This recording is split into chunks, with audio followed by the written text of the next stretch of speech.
Coucou les merveilles, c'est Chloé. Je profite du fait qu'il y a une éclaircie là dans cette journée où il fait vraiment pas beau pour vous présenter l'oracle du cercle de Catherine Sorolla-Menacieux et Céline Cailleux. Catherine Sorolla-Menacieux, elle a fait, alors je ne l'ai pas sous le bras, mais elle a fait un livre sur lequel je m'appuie beaucoup pour faire des tirages sur les saisons. Ça s'appelle quelque chose comme Au rythme de notre terre-mère, je crois, quelque chose comme ça. Et elle a aussi fait un oracle sur les animaux totems, donc elle a quelque chose de très en lien avec le chamanisme et la nature. Et donc voilà, c'est son nouveau jeu. Alors c'est édité aux éditions Trajectoire. Je vous montre le dos. Donc le cercle, figure sacrée universelle, est le symbole de l'unité, l'harmonie, continuité et de la vie. Ainsi, l'oracle du cercle possède des propriétés fascinantes. Son énergie vibratoire régénérante en fait un outil de divination, de guidance et de développement personnel. Vous pouvez l'utiliser pour ces dans ces différentes options-là. Les propriétés magiques du cercle favorisent le centrage, le renouvellement, la connexion à son monde intérieur. Elles aident aussi à prendre conscience des liens cosmologiques. Le cercle permet de poser des limites et d'activer des protections pour se ressourcer et rayonner. Il invite à s'adonner à l'introspection ou au contraire à s'extérioriser, à créer des boucles de possibilités et d'expansion. Chaque carte peut être utilisée seule, en message du jour, en réponse à une question simple. On peut aussi les combiner grâce aux 5 méthodes de tirage originales proposées. Grâce à cet oracle, développez votre intuition et restaurez l'harmonie dans votre vie. Vous êtes le centre du cercle. Vous avez à l'intérieur un livret, mais on va voir ça, de 216 pages, un jeu de 50 cartes, et c'est au prix de 35 euros. Donc, euh, cette idée de cercle, de tourner, d'avoir un oracle qui tourne autour du cercle, je trouve ça très intéressant. Et c'est vrai que quand je l'utilise, je ressens qu'il a quelque chose en plus par rapport à certains jeux que j'ai. C'est-à-dire que oui, il y a quelque chose qui se passe au niveau énergétique. Le fait d'avoir que des cercles sur chaque carte, bah, ça m'aide à me recentrer. Et c'est intéressant parce qu'on fait souvent des tirages quand on a besoin justement de se recentrer parce qu'on peut être troublé par telle ou telle situation. Donc il a aussi, en fait, il a plein de trucs chouettes, ce jeu. Il peut à la fois être utilisé pour de la guidance, du développement personnel, de la divination, et moi je trouve qu'il a même un pouvoir de guérison et il aide à se réaligner. Il a aussi un pouvoir au niveau énergétique. Alors je vais vous montrer l'intérieur. Donc on a un gros livre, vraiment, il y a plein de choses dedans. Et puis après, les cartes, je vais vous les montrer dans un deuxième temps. Hop, alors le livre, l'oracle du cercle. Vous avez un avant-propos où elle va vous expliquer, justement, elle va vous parler de cette fameuse figure du cercle. Euh, quelles sont, quelle est son histoire, quelles sont les propriétés du cercle. Pourquoi est-ce qu'elle s'est sentie appelée à faire un oracle sur le cercle en particulier. Elle explique pourquoi il y a 50 cartes. C'est ça, ouais, il me semble que c'est. Que je dis pas de bêtises, mais il me semble bien. Ouais, c'est ça, voilà. Il y a 50 cartes. En fait, c'est pas un hasard. Elle a vraiment tout réfléchi. Et voilà, le 50, le numéro, enfin le 0 hein, qui forme un cercle, c'était important pour elle. Et puis après, le numéro 5 aussi qui représente la perfection. Enfin voilà, elle vous explique tout ça. D'ailleurs, c'est intéressant parce qu'elle propose aussi 5 tirages. Je pense que c'est pas un hasard. Ensuite, vous avez justement, alors les tirages, ils sont géniaux. Enfin, moi, j'ai adoré. Parce que ce sont des tirages qui ont vraiment été pensés dans l'esprit du jeu. Et ça me plaît toujours beaucoup quand quand l'auteur fait cette démarche, en fait. Donc, vous n'avez que des tirages en forme de cercle pour respecter justement vraiment voilà, cette figure du cercle. Donc là, elle vous propose de faire un tirage à partir des maisons astrologiques, donc des 12 maisons astrologiques. Voilà, si vous connaissez un peu l'astrologie, là pour le coup, il n'y aura rien de nouveau. Hein, c'est voilà, c'est les 12 maisons qui vont être explorées à travers 12 cartes du jeu, même 13 cartes, parce qu'il y en a une au centre qui va faire la synthèse. Vous avez un tirage qu'elle a appelé le bouclier. Donc c'est un tirage qui permet de se protéger Protection et défense, donc si vous vous sentez attaqué, vous vous sentez un petit peu vulnérable, vous avez l'impression que vous avez besoin de fortifier un peu vos défenses, vous pouvez faire ce tirage donc, qui est composé de 8 cartes, je crois, peut-être 9 parce que je vois qu'il y a le gardien intérieur ici. Alors c'est détaillé à la page suivante, c'est ça, il y a 9 cartes. Voilà, vous avez le bouclier de l'âme, l'esprit, le cœur, le corps, le danger, l'arme, l'allié, l'armure, le guerrier intérieur. À chaque fois, il vous explique plus précisément de quoi ça parle. Donc là, vraiment, vous allez avoir 9 cartes qui vont être là pour vous soutenir, pour vous aider à voir où sont vos forces. Je ne l'ai pas fait, celui-ci encore, mais je pense que quand on se sent vulnérable, ça doit vraiment être un tirage qui renforce beaucoup. Et en plus, toujours avec cette forme du cercle. C'est marrant d'ailleurs, les boucliers souvent sont en forme de cercle. Mais voilà, le fait de faire un tirage en forme de cercle, ça va aussi vous aider à vous recentrer. Ici, vous avez la roue de médecine. Donc là, c'est un tirage spécialisé sur la guérison. Vous allez explorer, par exemple, si vous souffrez, vous avez un trouble en particulier, vous pouvez explorer ça. Donc là, vous allez avoir 5 cartes qui vont vous aider à peut-être à comprendre d'où provient le mal au niveau énergétique et voir comment vous pouvez rééquilibrer les choses. Le cercle de prière, là, c'est pour activer une demande. Par exemple, vous avez fait un souhait, vous avez formulé un souhait et vous avez envie de mettre toutes les chances de votre côté pour que votre souhait se réalise. Vous pouvez sortir votre oracle du cercle et faire ce tirage spécifique donc, qui va vous aider à bien ancrer votre intention et à mettre toutes les chances de votre côté pour que votre vœu se réalise. Donc là, vous avez l'activation, l'implication, le soutien, la surprise et la réponse.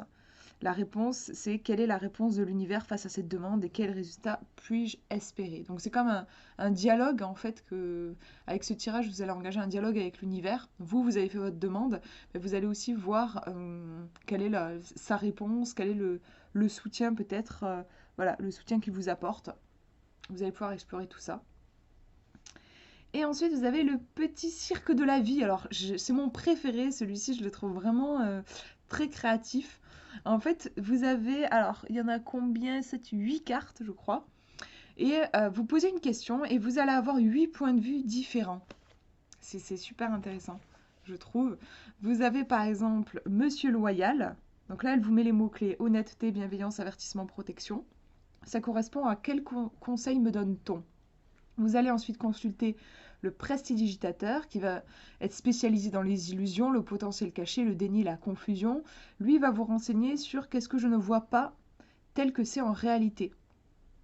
Là, donc, vous découvrez votre carte, ça va vous parler sur ce point-là précis.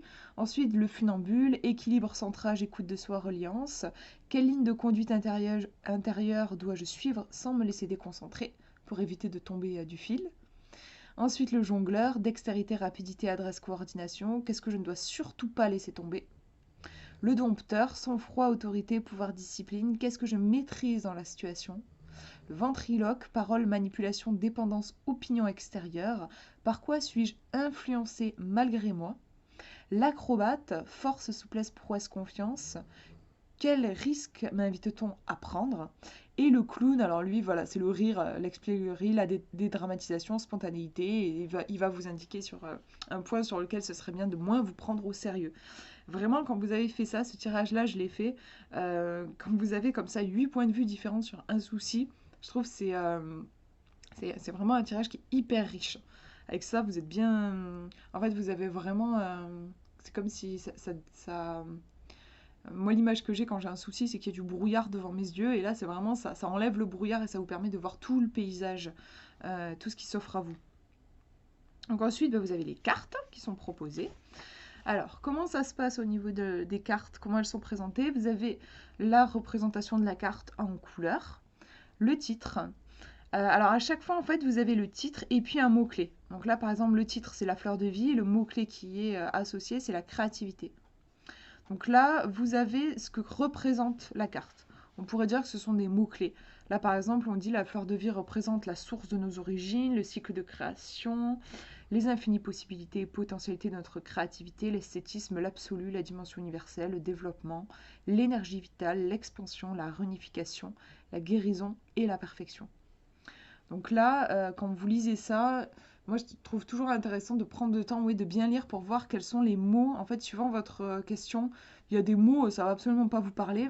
Et par contre, d'autres choses, là, ça va être bien lié à votre question dans votre contexte. Donc, je trouve ça super qu'elle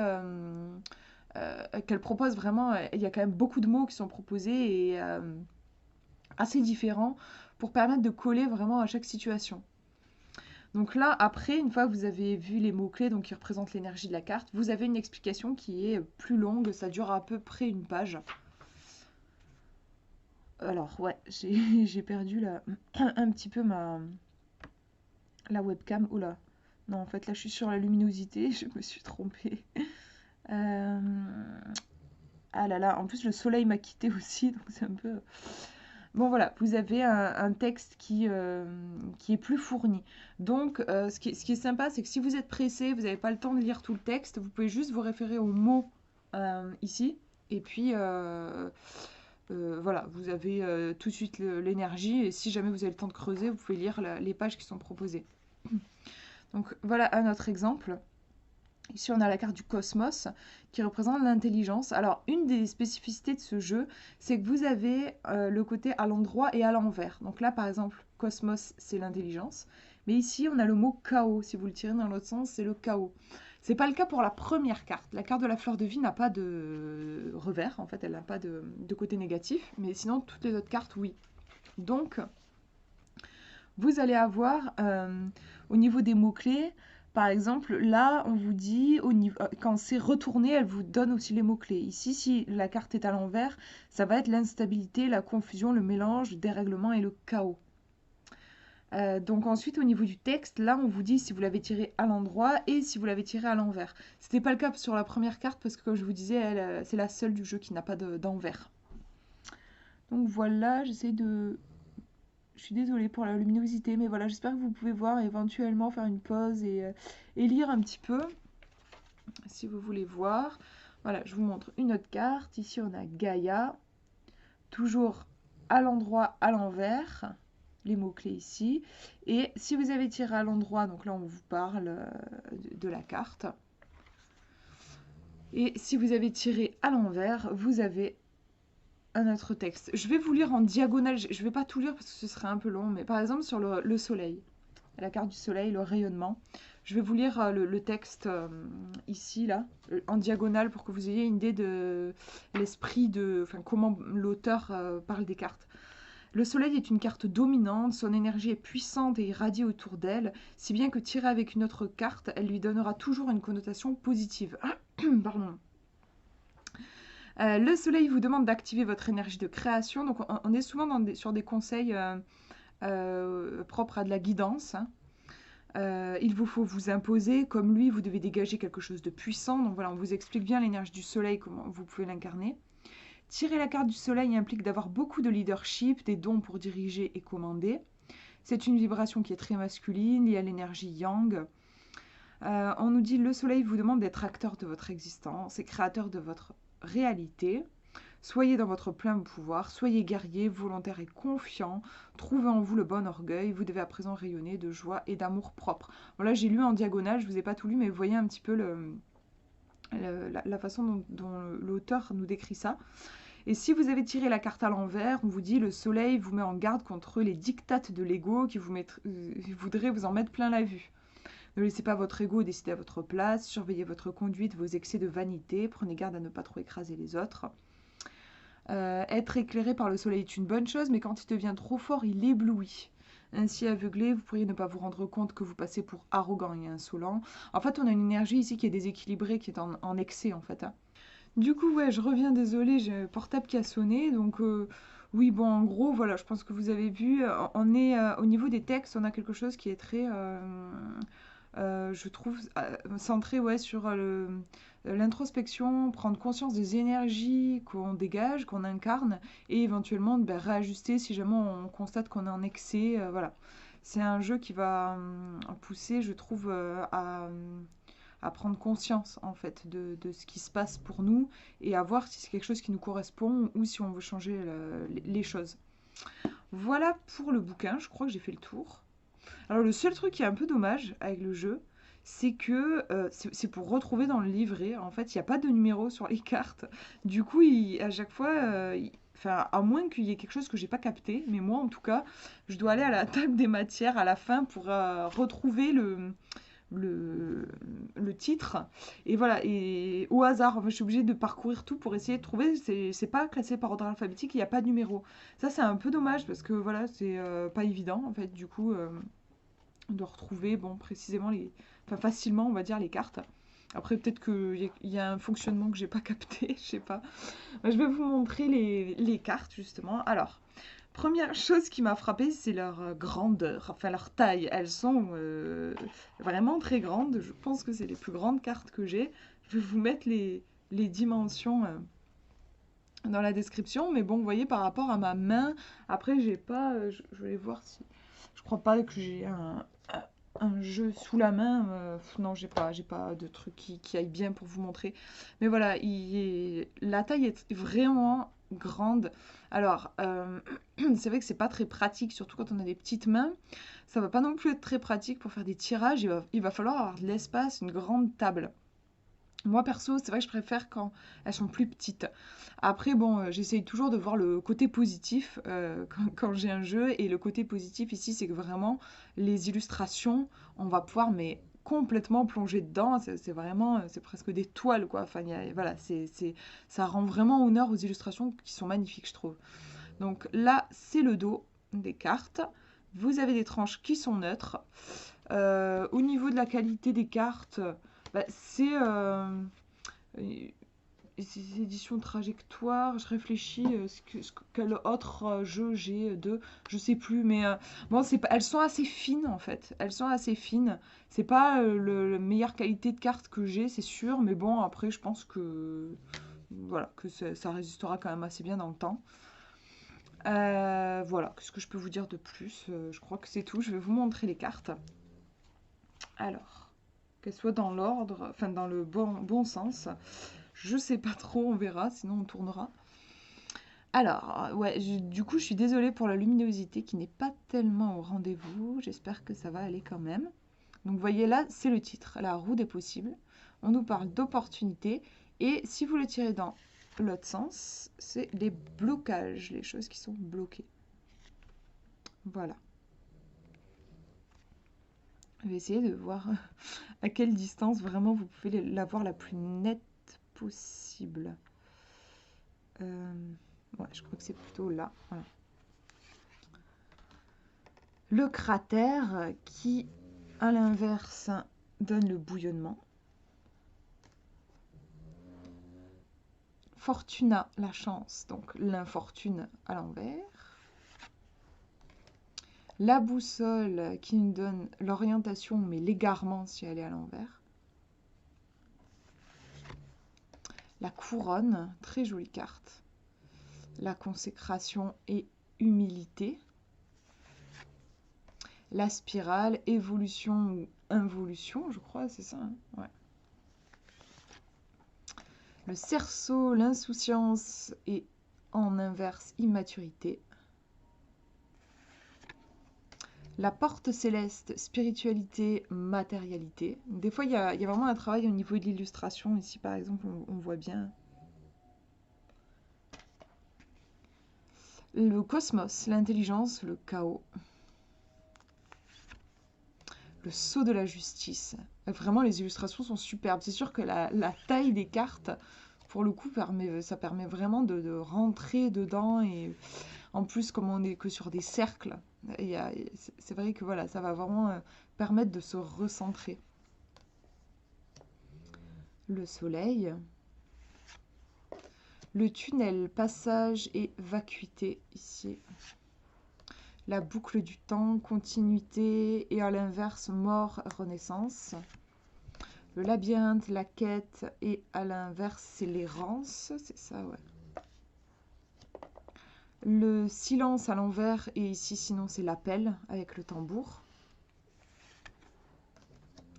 La galette, le partage et quand on, à l'inverse, avidité. On en veut toujours plus. La grande roue, élévation, agitation. L'écu, le gain, la perte. La roue de médecine, la guérison. Et sinon, c'est le dérèglement, je crois. Ouais, c'est ça. La magnifique libellule, le royaume des rêves, l'aspiration. Et sinon, c'est le fantasme. La cible, l'objectif, hésitation. Le pentacle, la conscience. Et sinon, c'est, j'arrive pas à lire à l'envers, la sensorialité. L'anneau, engagement, renoncement. Le chariot, le mouvement, à l'inverse, l'inertie. Le miroir, vérité ou bien mensonge. Le yin-yang, l'harmonie, opposition. Le médaillon, reconnaissance ou exclusion. Le gouvernail, direction ou dérive. Le bouclier, protection ou adversité. C'est intéressant au niveau de l'illustration. Ici, on a des flèches qui partent. Et en adversité, on a les flèches qui nous arrivent dessus, quoi. Le serpent-cercle, la transmutation ou l'enfermement. La fleur de vie, donc la créativité qui n'a pas de sens négatif. Hein, on est vraiment sur un symbole de haute protection. Gaïa, fécondité, extinction. L'iris, la clairvoyance ou l'illusion. Le sceau de Salomon, la sagesse ou le pouvoir.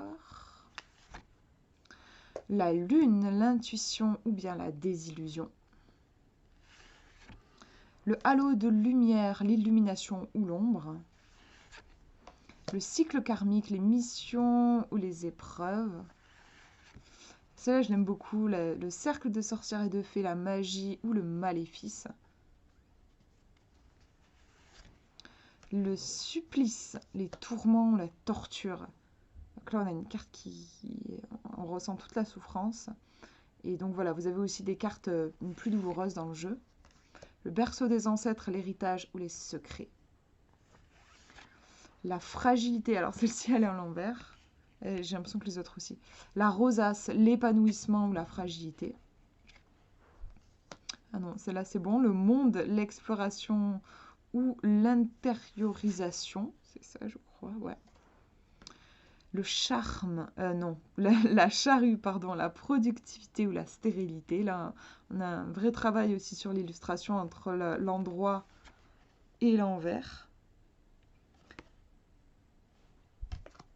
Le pan, affirmation de soi, repli.